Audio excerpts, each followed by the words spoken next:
This is Feminist Wellness, and I'm your host, nurse practitioner, functional medicine expert, and life coach, Victoria Albina. I'll show you how to get unstuck, drop the anxiety, perfectionism, and codependency so you can live from your beautiful heart. Welcome, my love. Let's get started. Connection is a vital ingredient for a healthy, happy human life. As humans, we are pack animals. We depend on one another, and our connections with other humans, with plants, with nature, with our own nervous system can lift us up, can lead us along the road to health, wellness, healing, whatever those words mean to you in this moment. Our relationships with others can be uplifting and fun and can be safe havens in tougher times.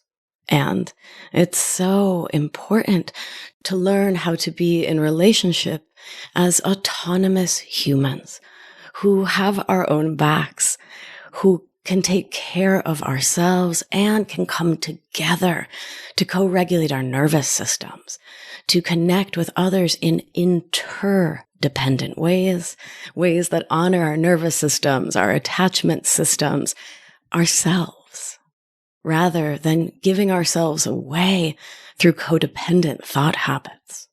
This week, I am delighted to share episode 29, Codependent Thinking.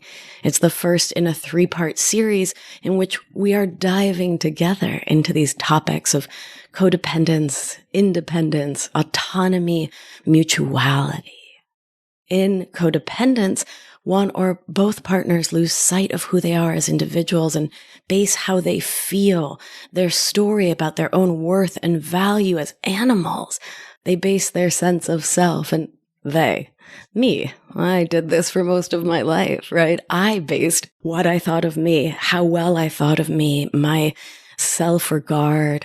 I based that on how someone else was responding to me. Whether they were reading my mind and doing what I wanted them to do without my telling them, whether they were meeting my unspoken needs that I wasn't meeting for myself. And these days, things are really different. I have reclaimed this sense of interdependence in my life. Not fully. I'm a human. I have all sorts of moments of insecurity and complexity. And I know now that I can stand on my own 2 feet and have my own back, show up for me and set healthy boundaries, speak my limits, feel those limits in my body in a really powerfully embodied way.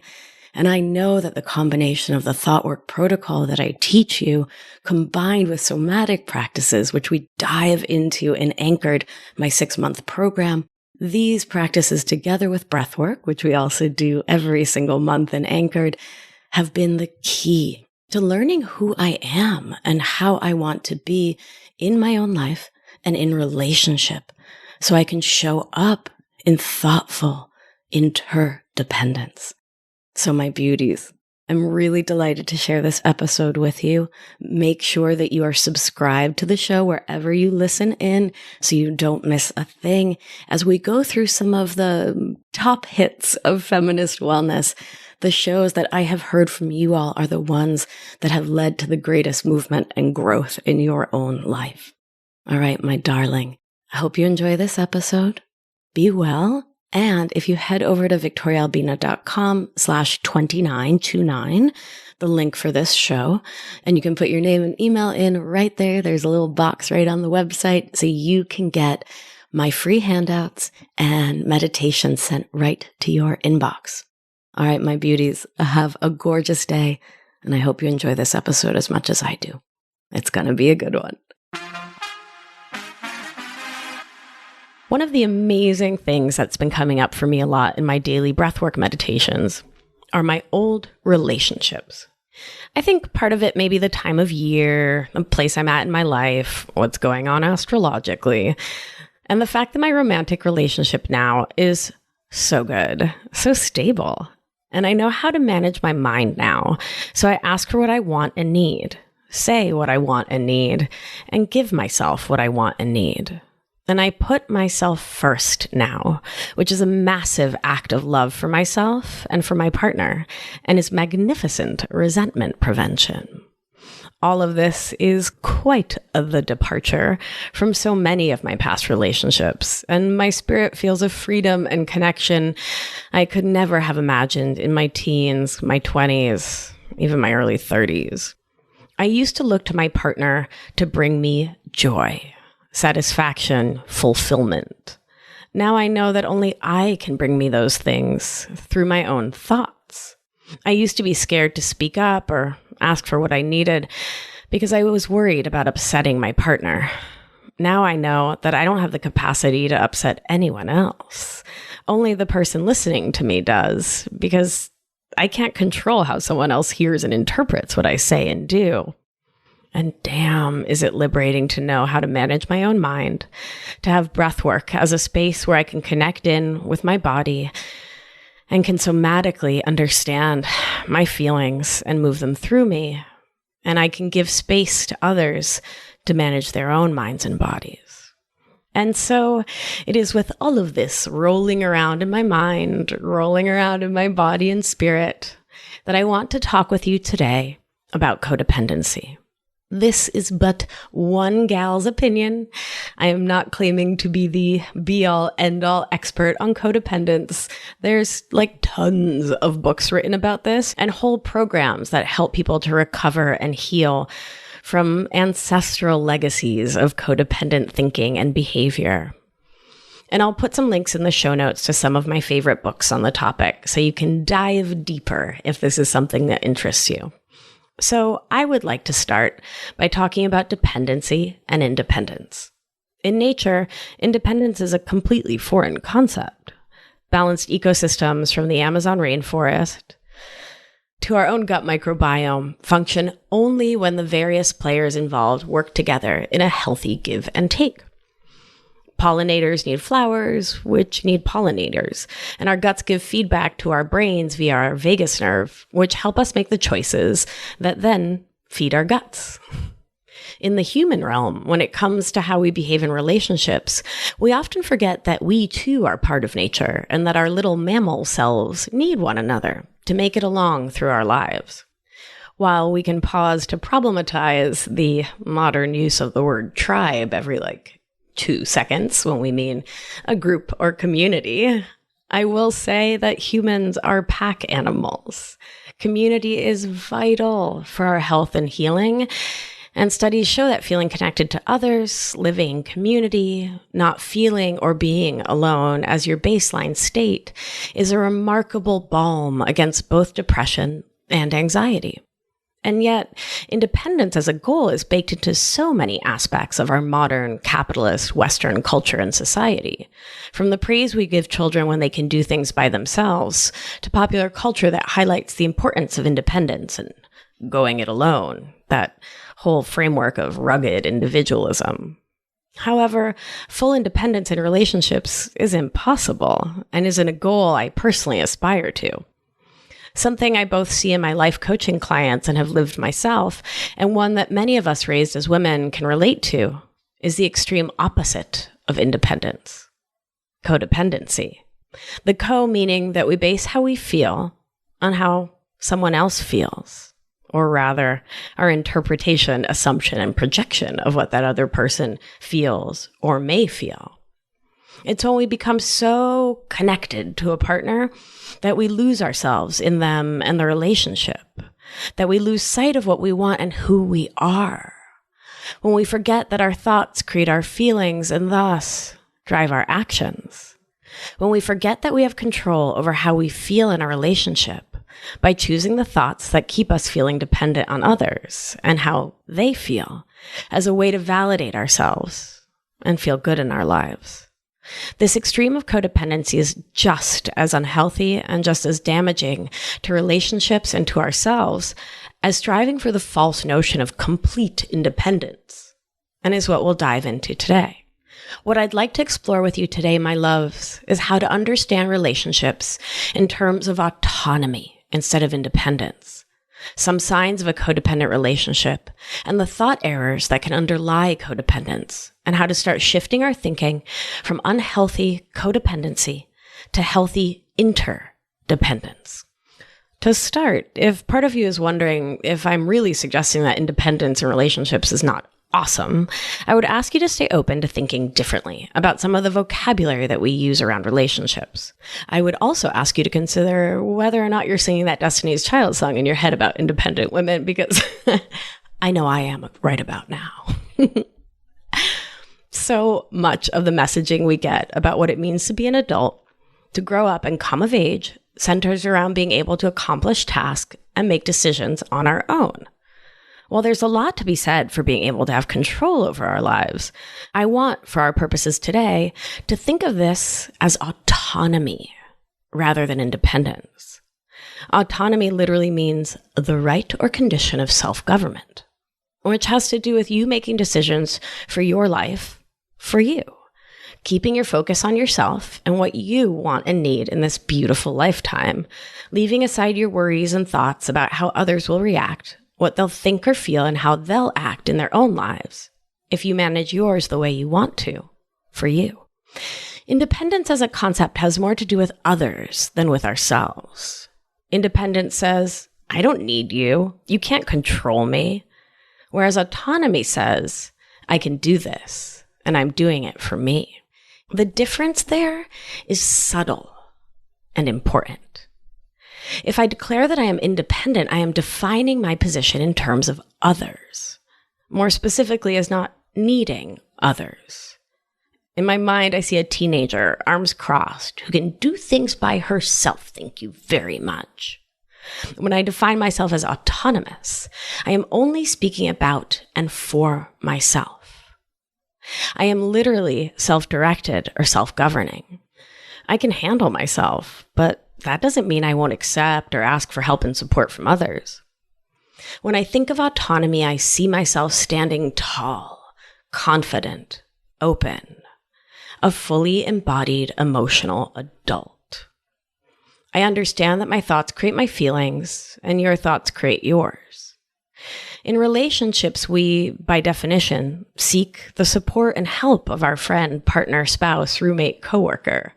If we didn't, at times, look to one another for a boost, for words of support, for intimacy, or for help reaching the top shelf, then we wouldn't be in a relationship at all. So the idea of independence in relationships doesn't quite hold water. Autonomy, by contrast, leaves space for partners in a relationship to value, show up for, and support each other without giving up their own ability to self-direct and self-govern. Now that we have some shared language, my loves, I'd love to go into more detail about what codependency looks like. Before we get into the nitty-gritty, though, I want to invite you to join me in a little exercise. This one will be particularly easy if you're riding public transit or chilling on the couch. But if you're driving, either pull over or maybe skip this one. So I'll invite you to start by closing your beautiful eyes and bring your attention to your breath. Feel your breath move in and out of your body, through your nose, down your throat, and into your lungs. Feel your breath moving back out. Do this a few more times. In and out. Now that you're in your body, we're going to think about a few different relationships to see how your body reacts. Like we've talked about in so many other episodes, our bodies have so much wisdom. And when we can tune in, we can learn so much about what's true for us. One major sign of a codependent relationship is that of enmeshment, when the partners in the relationship lose themselves in the other. This can mean losing touch with one's own likes, dislikes, preferences, or opinions, or also prioritizing the other to the point of losing touch with yourself. Now, as you're breathing and staying grounded in your body, I want you to call to mind the face of someone in your life around whom you are able to fully arrive as your complete self. I want you to stay open to what it feels like in your body, to call up the image of this person or four-legged or bird, lizard, cat, dog, pony. This creature with which you are in some sort of relationship and with whom you can feel your authentic self. If it works to call to mind someone who's passed away or someone who you haven't seen in a while, that's okay. Just notice how your body feels. Are you at ease? Open? Perhaps you feel warmth or a sensation somewhere in your body. Notice it. Feel it. Now allow the image of that person to float away into the clouds and send them thanks and love. Now I want you to call to mind the image of someone around whom you find it challenging to be your truest self. I don't mean to imply that person is a partner in codependency necessarily, because not all unhealthy relationships are codependent ones. But for now, just call to mind someone with whom you just don't feel quite like you can safely be you. Notice how that feels. Does it elicit any sensations in your body? Pay attention to your body's wisdom and the interplay of body and spirit here. Any tightness? Any heaviness? Sensation? Take a few more deep breaths and then let that image fade. Ground yourself. Come back to center. A few more deep breaths. And when you're ready, flutter open your beautiful eyes. If that last part left you feeling less than settled, this is a great time to do the practice we talked about in episode 17 of completing that stress cycle. Give your body a good shake. Maybe cross your arms over your chest and hug yourself. Rock yourself back and forth a little bit. Maybe jump up and down. And if, for example, you're riding on the subway or in an elevator, just let your body know that you're okay. You're safe. This exercise is a powerful way of getting into our bodies and of tapping into the knowledge that our bodies hold about how our relationships impact us emotionally, mentally, and physically. As we talk more about codependency, I want to invite you to hold on not to the specific sensations that you felt just now, but rather the deep wisdom that our bodies and breath hold and the power that we have when we harness these tools. When we listen in carefully to our bodies, we can start to notice patterns that we otherwise tune out. Our little monkey mind may distract us from noticing that a relationship is turning unhealthy because our brains don't like change. And our breath can bring out awareness that our minds try to keep quiet. When we go deep into our breath and into our bodies, we give ourselves space and time for those aha moments that we might not otherwise have. And when we're caught in unhealthy relationship and thought patterns, we need those moments of clarity to open up the portal to bring us back to reality and to help us to find the courage to change. As promised, I'm going to nerd out a little bit on the classic signs of being codependent in a relationship. There are many, many signs of codependency, so I'm going to focus on just a handful here. As I flesh out these ideas for you, I would encourage you to pause as needed if a particular experience rings true or familiar to you. Instead of turning this podcast off and throwing your phone across the room, close your beautiful eyes, take a few deep breaths, and see if you can stay present to all of this information.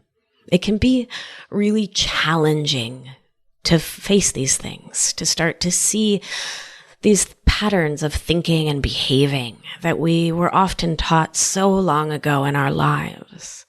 Seeing all of this can be really challenging, and I know that you have the power to do it so that you can begin to shift your life and to see your life changing to be one that brings you joy, peace, and in which you're living in your authenticity.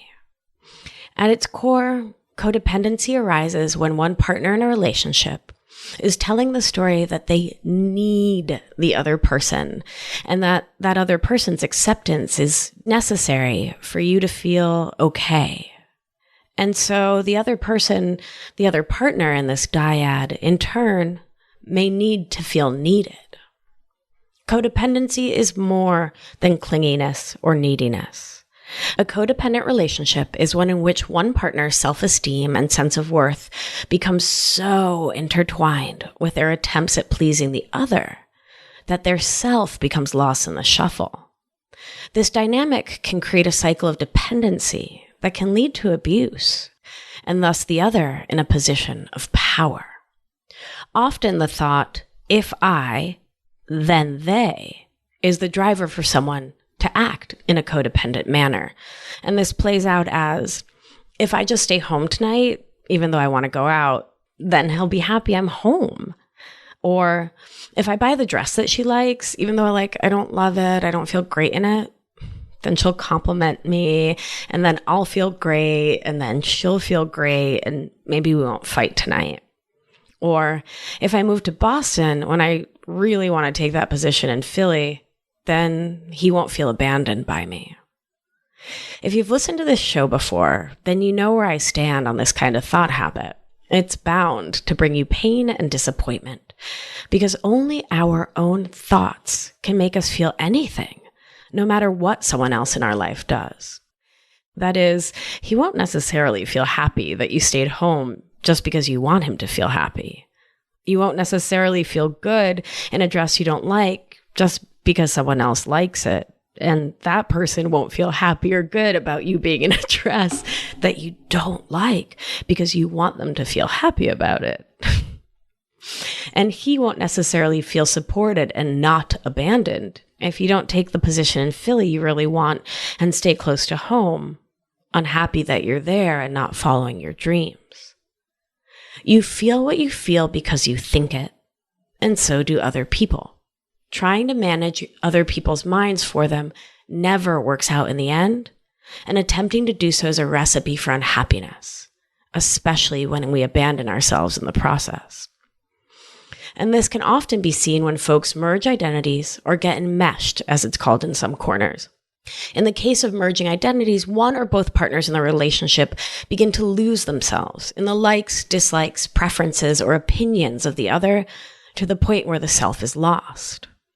Let's not confuse this with developing a love of French cuisine after a partner introduces us to it, or picking up jogging when we see how much our friend enjoys it.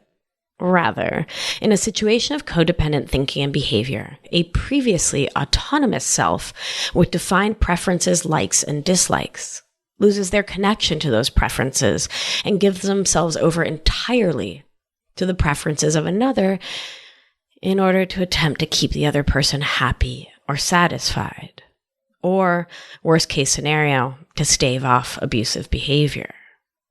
In this situation, the codependent partner has given up their autonomy, their ability to self-direct what they like, in favor of letting the other have control.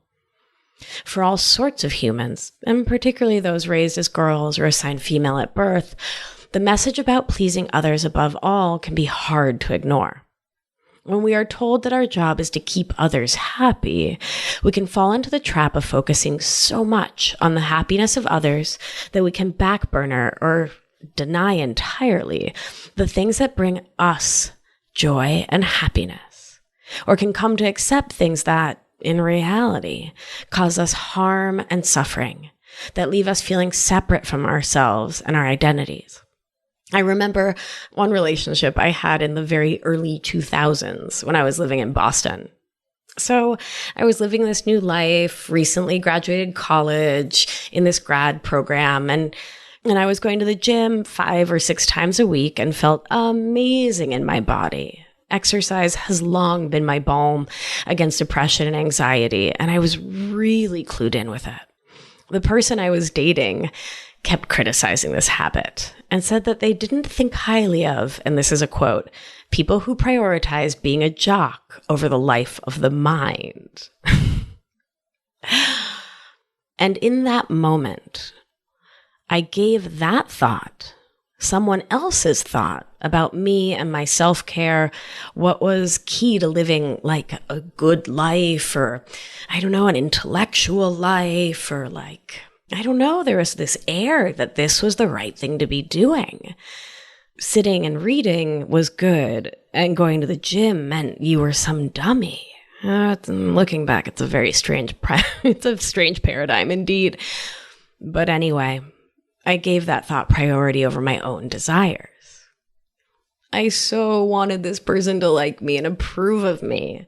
So I stopped doing a thing I loved, and my mental and physical health suffered for it. My thinking was codependent. I do what they want, they'll think well of me, and then they'll be happy, and I won't be abandoned. This was completely unconscious. Let me be very clear. I wasn't like consciously like, oh, I'm going to stop going to the gym so this person will want to continue to date me. All of this was so ingrained in me from my family of origin, I had no idea I was doing it. And I was so focused on doing and being what I thought this person wanted me to be and do that I lost sight of my own desires. Eventually, I found myself having trouble making even the smallest decision because I wanted to make the right choice in their eyes and lost touch with my own thoughts about what I wanted for myself. I came to value their opinion of me over my own. I was neck deep in codependent thinking, and that relationship did not end well. Let's take a quick body and breath check. Hearing these kinds of stories can be really activating, and I want to continue to invite you to stay with me. So close your beautiful eyes, take a few deep breaths, and see what your mind and body tell you about the idea of merging identities. It may bring up a past or present relationship. It may bring up your family of origin, your childhood, or something that you saw your parents or aunts or uncles or others doing around you. Just notice. Give that part of you that may be activated, may be worked up, some big old love. And when you're ready, put all that feeling on a cloud and let it go. Flutter open your beautiful eyes when you're ready. All right, my love, stay with me. Another sign of codependency in a relationship is a narrowing of the support system of one or more of the partners in a relationship. For a codependent relationship to thrive, a partner needs to give themselves up entirely to the other, to the point where individual autonomy gives way to full dependence on the other. This can literally mean not hanging out with your friends, family, or folks your partner doesn't like, usually because you're holding on to the thought that you can make that other person happy by not hanging out with, say, your college friends who they don't like. An antidote to this habit, thought pattern, or tendency is to have and to stay connected with a broad network of support in the form of meaningful and positive friendships. Friends keep us connected to ourselves and can also keep us in check if they see us giving away our autonomy to another. Now, we've all either known or been that person who disappears into a romantic relationship, especially at the beginning, when things are new and there's so much to explore. In healthy relationships, this is a phase, and as the relationship grows in strength, it expands to include the friends and family of the partners involved. When relationships stay closed, insular, it can be a sign of codependency, a sign that one partner needs to keep all other opinions and influences out so that theirs can rule the day. There's a difference between not wanting to go out with friends on a given Wednesday and feeling prohibited from doing so, either because a partner has explicitly prohibited it or because the dependent partner feels that they can't risk upsetting their person, even if only in their mind. I recently worked with a client who was in a relationship with someone in active addiction. Her world had grown so narrow, in part because she felt she had to take care of the addict in her life, words she often said to me. She would say things like, if I go out, he might use, and then he could have an accident.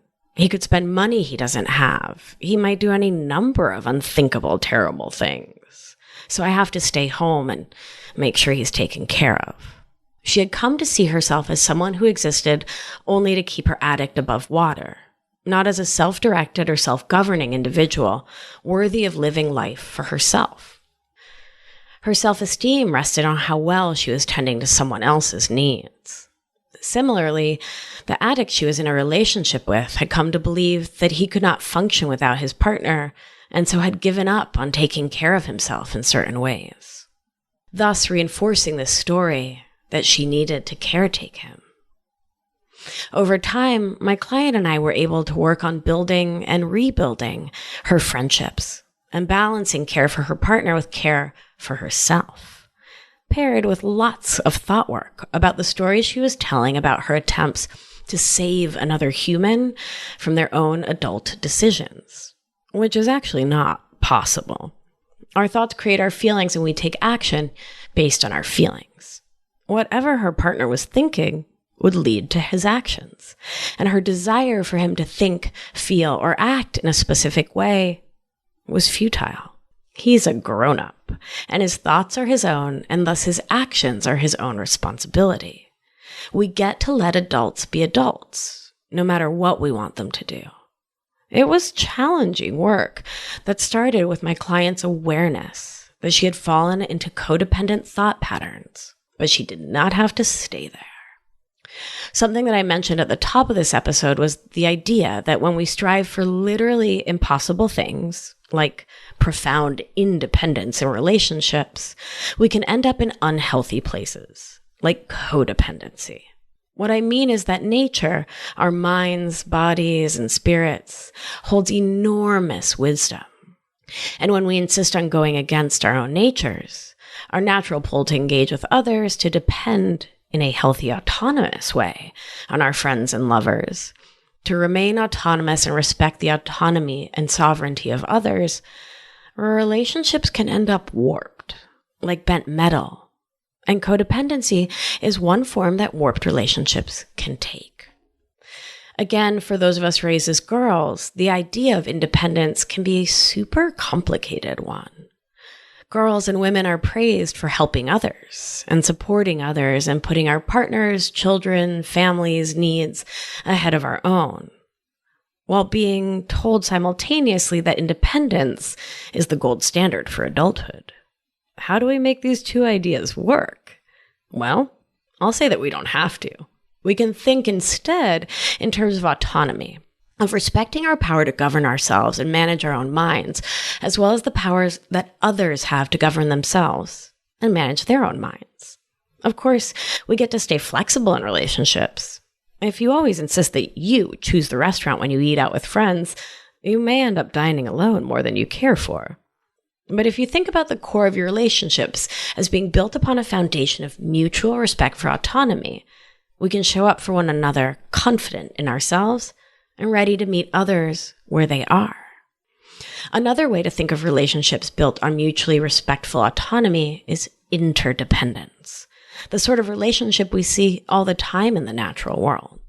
Those bees need those flowers, and those flowers need those bees.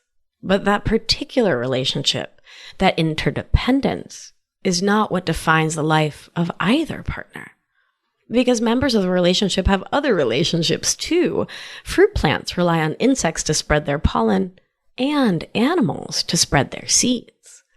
Those animals in turn rely on the plants for food and don't mind a tasty insect treat when it comes along. When we as humans come together in interdependence, we acknowledge that, as pack animals, we really do need one another for survival. The difference here is that in interdependence, we see that we need one another in more general terms, as opposed to needing one and only one specific other human being who can and will meet our every need. No one can be your everything, and it's not fair or loving to yourself or that person to expect them to be everything for you and to meet your every need or for you to meet theirs. That way of thinking can turn pathological. By contrast, when I see my network of friends and loved ones as people upon whom I can depend and who can depend upon me for different things at different times, I situate myself in the center of a beautiful web of interdependence, which provides a more broad and stable support system for me and for those in my orbit. Holding on to the thought that my partner meet all of my needs puts far too much on them and leaves us both set up for disappointment, resentment, and frustration. Taking a broader view of what it means to depend on others opens me up to see what gifts others have to give and to share my gifts broadly too. Let's take another pause to check in with our bodies. Eyes closed, a few deep breaths. I'd like to call to mind once more that person around whom you feel most at ease. Breathe into it. Feel it in your body, how it feels to connect in with them. That feels beautiful. Thank them, give them some love, and let their image recede. Now, think of someone in your life who makes you laugh. I'm thinking of my sister, Eugenia, who is hilarious. And she's that person I can just fully be like a 14-year-old with. Take a few deep breaths. Feel it in your body, how it feels to connect with them. Thank them and let their image recede. Now call to mind someone whom you can count on in an emergency. I'm thinking of my friend Sanai. Man, that gal, if you need a gal in your corner when things go sideways, she's it. She's always there. Take a few deep breaths. Feel it in your body, how it feels to connect with them. Thank them and let their image recede. Now think of someone you miss and want to reconnect with. Take a few breaths. Feel it in your body. Allow yourself to connect with them in your own heart, in your own mind. Feel how it feels to connect with them. Thank them and let their image recede. Take a few more deep breaths, and when you're ready, flutter open your beautiful eyes. My darling, just now, you've gotten back in touch with your own web of support and love, your own network of interdependence. How absolutely beautiful.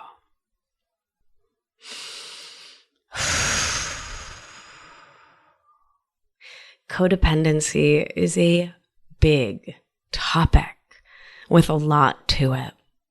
And my goal here was to shine a light on what it means to be codependent in our thinking, in our relationship.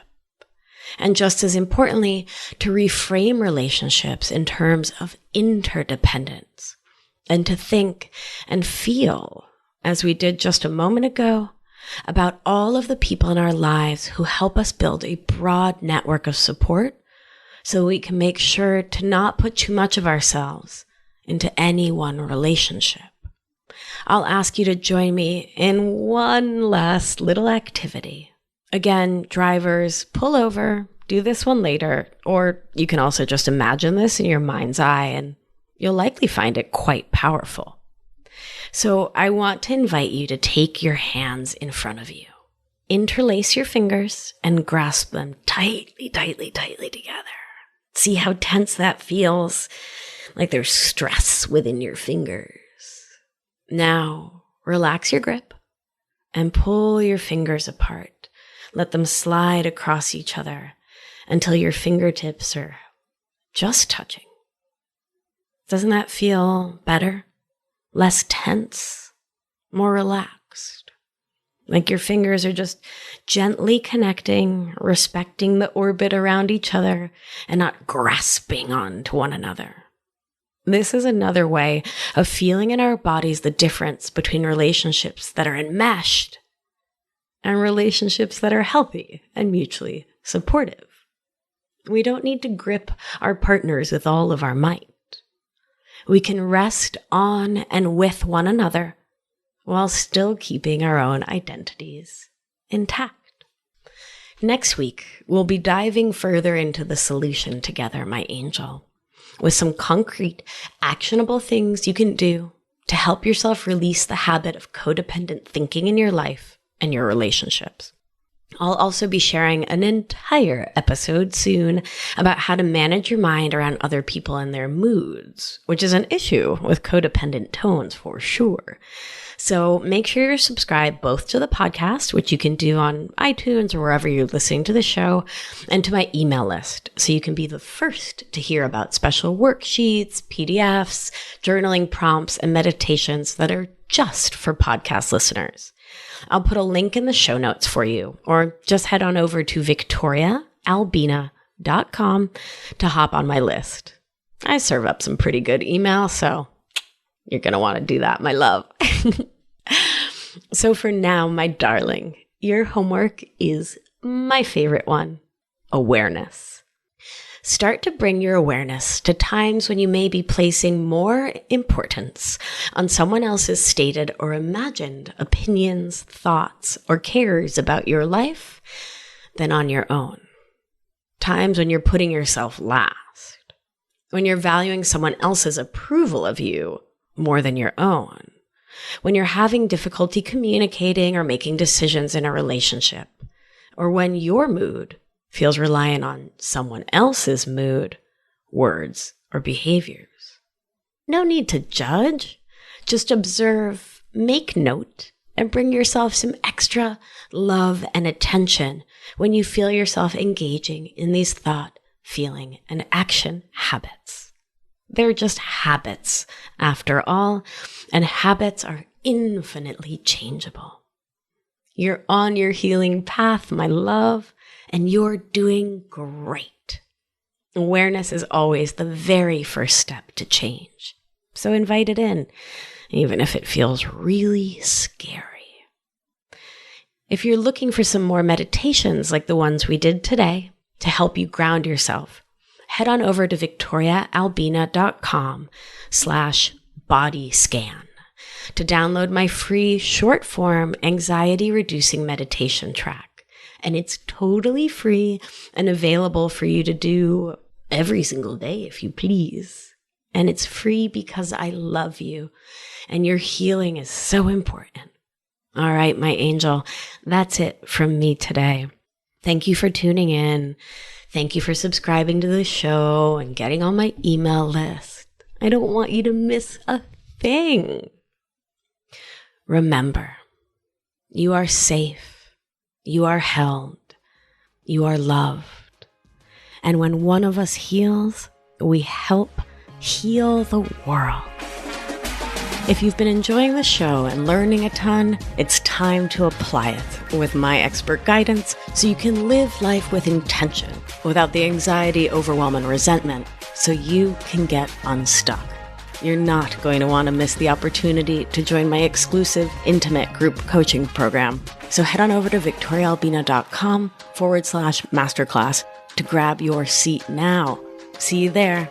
It's going to be a good one.